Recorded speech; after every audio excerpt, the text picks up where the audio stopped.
is my real test. To train them is my cause. I will travel across the land, searching far and wide. Each Pokemon to understand the power that's inside. Pokemon, gotta catch 'em all. It's you and me. I know it's my destiny. Pokemon, oh, you're my best friend in a world we must defend. ตอนนี้เขาก็กลับมาถึงรถแล้วเนาะซึ่งเมื่อกี้วาดหลายเบิ่งสังเกตจากแซลมอน ก็ถือว่าเป็นการเรียนโปเกมอนไปน้ำออกกำลังกายไปนะโอเคแล้วถ้าใครสังเกตเห็นเนาะมันจะมีใกล้ๆนี่จะเอิ้นเป็นจิมเนาะซึ่งตอนนี้มีคนหนึ่งอยู่แล้วนี่เพราะฉะนั้นเขาจะไปตีเขาต้องสะสมโปเกมอนแล้วเก็บเลเวลเพื่อไปสู้กับเขาเจ้าเป็นจิมเนาะแต่ตอนนี้เขายังสู้บ่ได้เพราะว่าต้องให้ถึงเลเวล5ก่อนถึงสามารถเล่นได้ตอนนี้นว่าอยู่เลเวล4เขาเริ่มเล่นเนาะ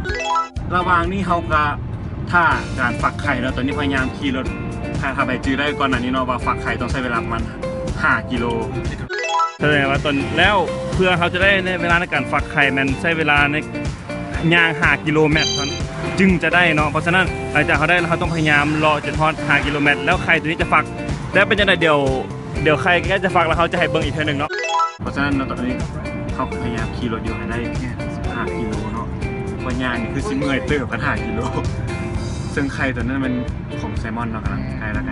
แต่ว่าคนขับรถเท้าวันนี้นะจ้างมาแต่ญี่ปุ่นพุ่นเนาะปลอดภัยเนาะเราโบได้รีดโปเกมอน2 มือจับ2 มือขับรถอันนี้ขับรถให้เป็นคนขับรถให้เนาะเป็นโซเฟอร์โดยเฉพาะอันนี้ขับรถเพื่อไปสถานที่แล้วเขาจึงไปย่างเอามันจึงว่าอันตรายแซมมันโปเกมอนตัวเอกมันจีใครก็จะแตกหรือเปล่าช่วยเด็กช่วยเด็กแคมเมล่าตอนนี้เนาะทั้งหมดเป็น5.0แต่ตอนนี้เขาได้4.7ละแสดงว่าต้องขี่ไปอีกน้อยนึงเขาจะได้5 กิโลอันนี้มันแนะนำว่าโบแมนว่าอยากเห็นได้ทุกมือก็เห็นเนาะพอมีเวลาวางกันแท้ก่อนมาเห็นเนาะคือพวกเขาคือไม่ได้พวกเขาวางเนาะเลยพากันมา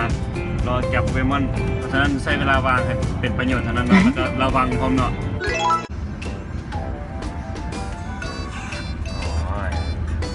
น้องหนูเก่งอยู่เลยบาทเดียวได้เลยจับเก่งชอบแฟนในบาทเดียวได้ปะแล้วยังบ่เกิดครับได้แล้วโอ้ได้ตลอดเลยเนาะนี่เป็นคนดีของการเปิดเส้นนอกเพราะว่าเขามีเวลา30 นาทีอันนี้ได้ตัวเพิ่งโอ้เป็นตัวใหม่ได้คอลเลคชันใหม่แล้วเป็นผู้สาวเขาสิครับฉันเป็นผู้สาวกูจิกันเป็นนยางมาเจอแล้วเจอนกเองเป็นยังกับนกวะได้เลยความเก่งบาทเดียวได้เลยอย่าให้มันหนีละมันหนีได้สมองมันจะทำมันไม่อยากอยู่นะมันก็ไม่กันนี้เพราะฉะนั้นเขาอยากให้มันอยู่นะเขาต้องรักษาไว้ดีเนาะรักษาไว้คือหักเนาะเวลาคือความหักเนาะคันรักษาไว้บ่ดีก็จะกระจายไปเนาะโอเคตอนนี้เนาะผมพูดอย่างเนาะเข้ามาแล้วเนาะแต่ว่ามีการต่อสู้กันเกิดขึ้นเนาะของไซมอนเนาะ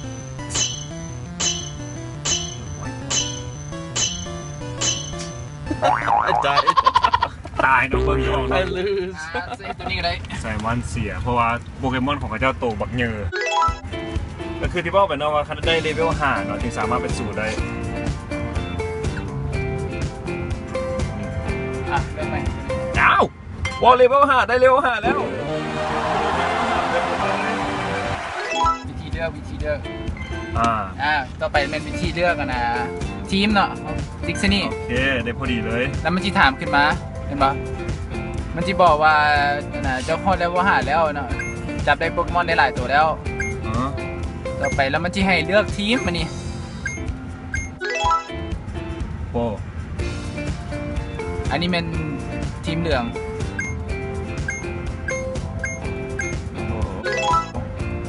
ทีมฟ้าโอ้ทีมฟ้าทีมแดงแล้วให้เขาเลือกว่าเขาจะเป็นทีมอย่างโอเคสีเหลืองแมนไฟฟ้าสีฟ้าเป็นน้ำแม ม่น้ำแข็ง แกะ สีแดง ไฟ ไฟเราจะเลือกทีมใด อันนี้เป็นคนมักน้ำเนาะขอสีฟ้าซะ สีฟ้าเนาะทีม ทีมสีฟ้าเนาะ Mystic เป็นยังไงเป็นเรา เอ เลือกสี อ ฟ้า เลือกสีฟ้า Welcome to Team Mystic เนี่ยมีทีมมาเขาแล้ว ยามเอาไปตีมันนี่นะโอ้เขาสามารถเลือกได้เขาสามารถเลือกได้เห็นบ่อันนี้เป็นแบบธรรมดาปานกลาง สุดยอด โอเคลองตีเลยป่ะ ลองตีได้ครับตีเข้าไปเลย เนาะโอ้ย บีบตัวนี้เนาะครับบีบ เอาบีบตัวนุ่มนี่เนาะอันนี้ลองตีให้เบิ่งเนาะเพราะครั้งแรกคือกัน แม่นแล้วอันนี้เราสามารถเปลี่ยนโปเกมอนว่าจะโปเกมอนตัวไหนตีเนาะบีบใส่มันเลยตัว ซึ่ ข้าง งกลาง เขามีปิกาจู โอ้โหไปตายเลยนั่นนะ คือมันตีตายเอาตัวที่มันสูงที่สุดเนาะสูงสุดเดี๋ยวนี้แมน CP 116เนาะ116 โอเค เราเลือกตัวนี้ ตัวนกเนาะมื้อนี้เขาจับนกมาบนมือแล้วเอานกเนี่ยไปสู้ เน้นว่า CP 116เนาะแต่ว่า เจ้า องค์กระเจ้า CP 2000กับ91 Dragon Knight ไปตีรถบ่เป็นอย่างเป็นทดลองเนาะ สู้ สู้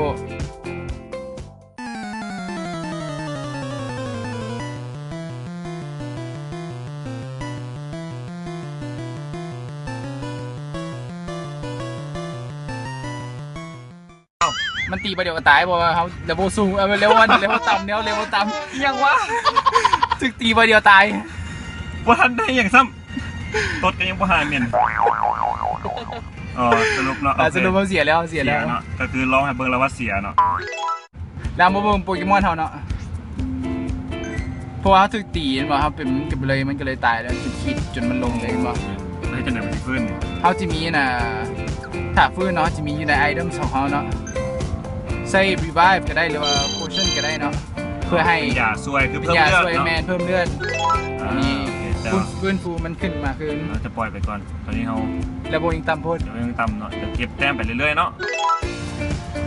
ตอนนี้มีอีกวิธีหนึ่งเนาะที่จะแนะนำก็คือ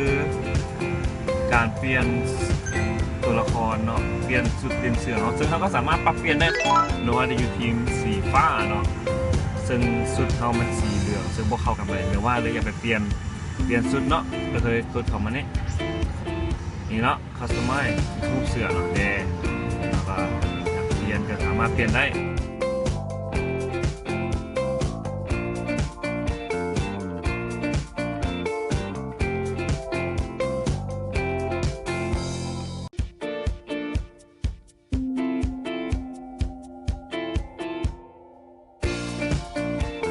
โอเคเก็บวัสดุเขาก่อน yes เนาะเปลี่ยนเรียบร้อยตัวละครเนี่ยเป็นสีฟ้าเต็มโตเลย โอเค เดี๋ยวฝากนะ โอเคหลังจากเนาะเราเปลี่ยนเครื่องแล้วมันก็จะมีปุ่มหนึ่งเนาะเมื่อกี้คือปุ่มว่า journal เนาะ journal คือบันทึกของเราทุกอย่างคือล่าสุดเนาะจับตัว EV ได้เนาะตัวมาน้อยนี่วันที่9 เดือน 8 2016เนาะตอนเวลา 4:19 ซึ่งเป็นเมื่อกี้นี่เองเนาะรายละเอียดทุกอย่างเลยนะเริ่มเป็นซึ่งมันก็คักอีดีบันทึกประวัติของเขาไว้นั่นก็เป็นอีกหนึ่งวิธีเนาะที่แนะนำในมื้อนี้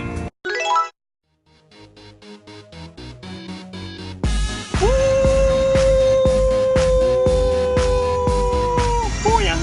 โอ้ยัง ตอนนี้เนาะใครของเขาที่เขาถามมาเป็นเวลาโอ้ โอเคไปเลย เปิดเล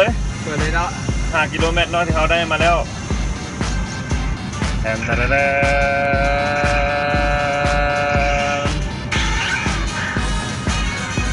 ว้าเดี๋ยว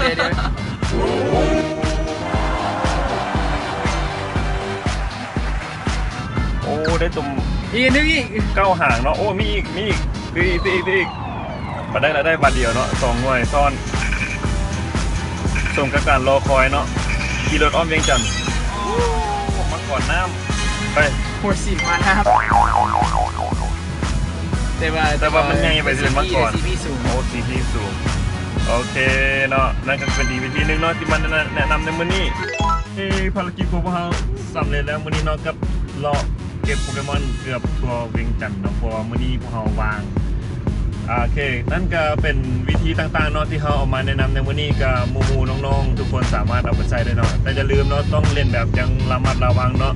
อย่าเล่นจนหลายเกินไปหรือว่าเอาเวลาว่างมันเล่นน้อยอย่าใช้เวลากับมันหลายโพดเนาะเพราะว่ามันมีอย่างอื่น ที ที่ นี้ ต้อง เขาจะไปจิ้มตัวแท้เนาะไปเอาเอ็กซ์ไซส์ นั่นแหละแต่ตอนนี้พวกเขาเตรียมตัวไปจิ้มเห็นว่าต้องใช้เวลาให้เป็นประโยชน์ออกกำลังกายเนาะโอเคนั่นก็คือมื้อนี้เนาะสำหรับพวกเรา3คนเด็กดีมีโนไซมอนและก็โนวาสำหรับมื้อนี้พวกเรา3คนต้องขอลาก่อนสบายดี อย่า บ๊าย ลืม บาย subscribe ได้อย่าลืม subscribe ได้ อย่าลืม subscribe กดไลค์กดแชร์เนาะบ๊ายบาย